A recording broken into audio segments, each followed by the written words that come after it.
probably heard that there are changes coming to CSA. It is now a prioritization program. Let's take a look at what those changes are. First of all, the changes are going to be in the nomenclature.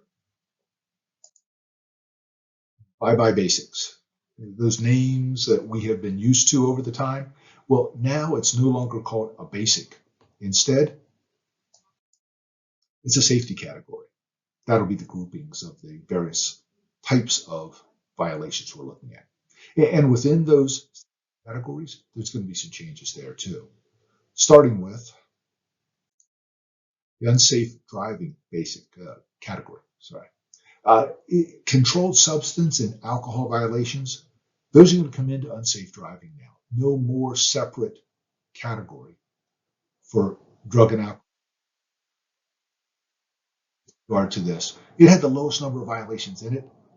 They're just going to roll it into unsafe driving. Also coming into unsafe driving are all operating while out of service violations, regardless of the violation that results in the out of service.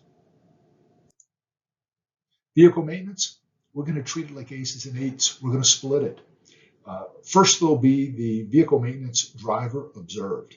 This is something that the FMCSA thinks that the driver should pick up. They equate it to the same as a level 2 inspection. The rest of the violations, they stay in the original type of vehicle maintenance category. These are the things that really should be picked up or observed through the work that's done in the shop, as opposed to something obvious to the driver out on the road. When the dust settles, we've still got 7 categories. We've got a revised unsafe driving. We have a new vehicle maintenance driver observed. We have a revised vehicle maintenance, what the shop should get. And then we have the 4 OGs, crash indicator, hours of service, hazmat compliance, driver fitness. Roadside violations, changes coming there too. Currently, we've got 959 various violations that fall into this program. They're going to be revised. 116 violation groups, so that if you have more than one violation within a group, for purposes of CSA, it's only going to count for 1 violation. The safety severity weights, it's going to be like basketball in the 70s. It's either going to be a 1 or a 2. No more 1 to 10. Severity of 2 is for an out-of-service violation or an unsafe driving violation that's disqualifying under 383.51. Everything else, severity is 1. The intervention thresholds have been moved too. For driver fitness, it's bumped up from 80 to 90 for general carriers, up from 75 to 85% for hazmat carriers. For hazmat compliance, the level's bumped up from 80% to 90% for all carriers. The proportionate percentiles, these will be implemented. And it will use the exact number of inspections and crashes. There's not a cutoff like we have in the SMS system. The whole program is going to focus also on recent violations.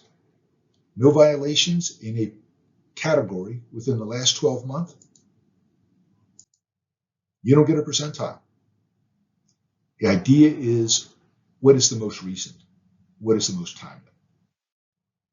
Utilization factor, that's gone from 200,000 vehicle mile travel average up to 250,000 vehicle mile traveled average. And segmentation, not to be confused with the splitting, but segmenting certain categories. So under the hazmat compliance, it's going to be segmented into cargo tanker carriers and non-cargo tanker carriers. Driver fitness, be the straight trucks, combination carriers. Non-preventable act, it stays the same, can still apply.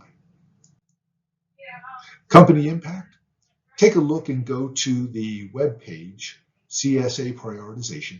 You can input your number, find out what impact it has on your company.